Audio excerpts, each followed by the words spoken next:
Well, let's talk to Ken Dalling, solicitor and Law Society of Scotland past president. Ken Dalling, hello.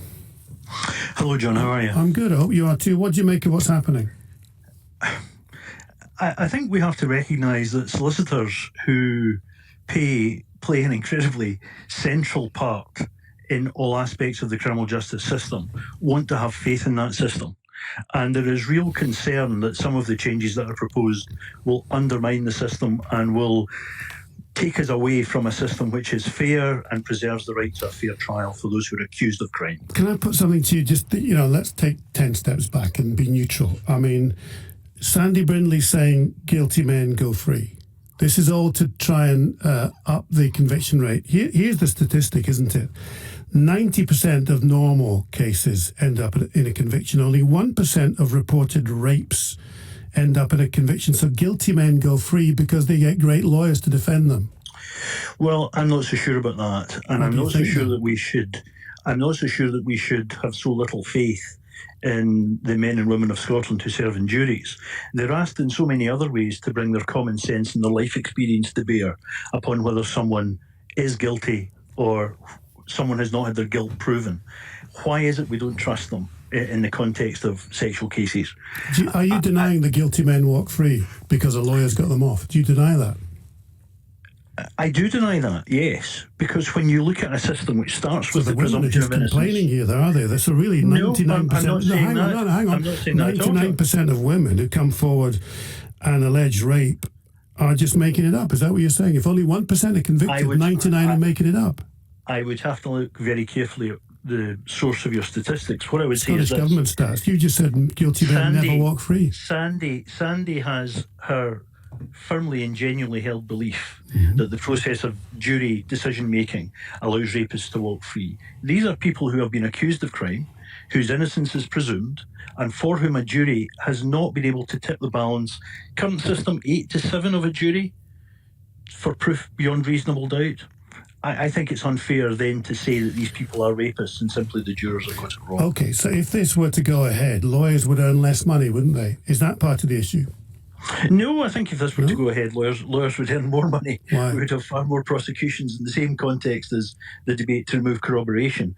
The lower the bar for prosecution, the more people are going to be prosecuted. And that's something your listening audience this evening should think very carefully about. And not only more people will be prosecuted, but the chances are more people will be convicted. So why do you think? Why do you think judges would come up with more guilty verdicts than a jury? I'm afraid the feeling is that that's exactly why this change is being implemented. And you think that's right or wrong? No, I think that's wrong. I think. Do you think judges will be getting it wrong then? I am concerned that judges would remove a judge-only trial would remove the system of fair consideration by our peers, which has served us well. You didn't answer my question.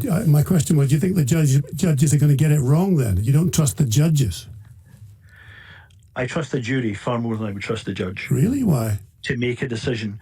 In the current system, John... You would trust the jury more than you would trust the judge? In the current system, judges in Scotland make decisions on guilt and then can sentence only up to 12 months in custody. We're talking about the most serious and the most abhorrent of offences, which are now dealt with by sentences sometimes into the double figures. We have there are reasons for these things, and the reasons are that the jury can be trusted. The jury is asked to come to be trusted. But the judge can't. Only in this one area is it suggested that jurors can't be trusted. No. I don't see why that is.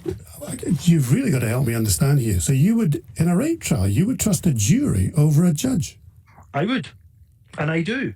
And that's what happens in my practice and in practices across Scotland, and has done for decades and decades. But I mean, even I'm stepping back here, but Hamza Youssef and Sandy Brindley have both said that juries are affected by rape myths and misconceptions. I don't accept that.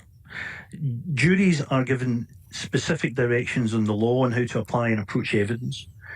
Steps have been taken and are increasingly taken to ensure that witnesses have the opportunity to give their evidence in the best possible way, to not at all be traumatised by the process, to have as they would wish to have it. for it then to be said that conviction rates are low, when conviction rates are exactly as they need to be, once we've gone through a process. Hang on. 1% of reported rapes end up in a conviction, and you say that's where we need to be. That's exactly where we need to be, because that's where the system is. So you think judges would convict more people than juries, and you think that's wrong? I'm afraid, John, the feeling is that that's exactly why this change is being proposed. And you think it's wrong? There is a desire to increase conviction rates, and yes, that's wrong. Ken Dalling, thank you very much indeed. Solicitor and Law Society of Scotland, past president. 80295 is the text. What do you make of that?